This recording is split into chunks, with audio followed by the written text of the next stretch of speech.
那其实我们我觉得国信的产业它发展其实有很多面向。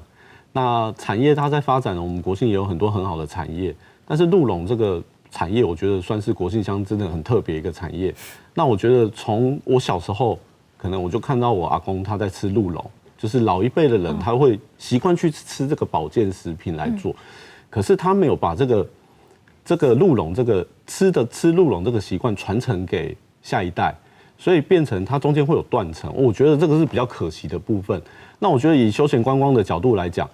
我们不只是强调是休闲观光来体验，其实要用更教育层面的方式来教育下一代，吃鹿茸怎么吃，鹿茸怎么养，鹿茸这个产业对我们整体的发展情况是怎样。那利用教育层面的方式来教育下一代怎么吃鹿茸这件事情，我觉得这个是在休闲观光以外里面更深层的含义。因为我觉得除了做休闲观光以外，其实它的教育意义或是传承的意义更加重要。那游客来我们这个地方体验的咖啡文化或者是鹿茸文化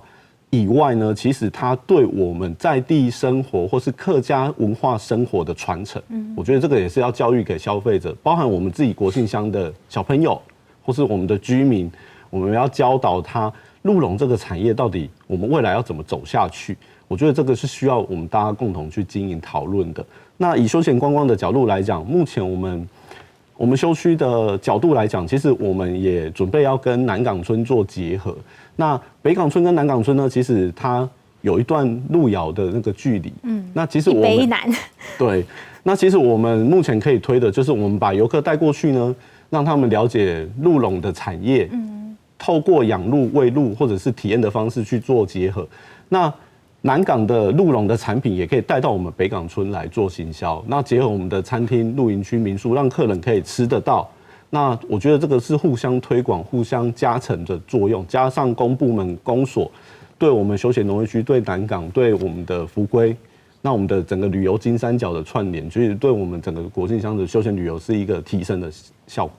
就是以各自的应该说专长跟各自在推广的东西相互加成，把这个效益带起来。对。那我想问一下理事长，你刚刚有说到吃鹿茸在你可能就是年轻这一辈，甚至是你们家在你这边就断掉了，就没有再吃。那你现在有找回这样的这样的习惯吗？其实我是返乡，我也是在台北工作好几年之后，返乡我才发现说鹿茸其实是一个很好的东西。那其实一开始。以前我看我阿公吃，我就觉得那个是老人在吃的东西。对，其实他并没有把这个文化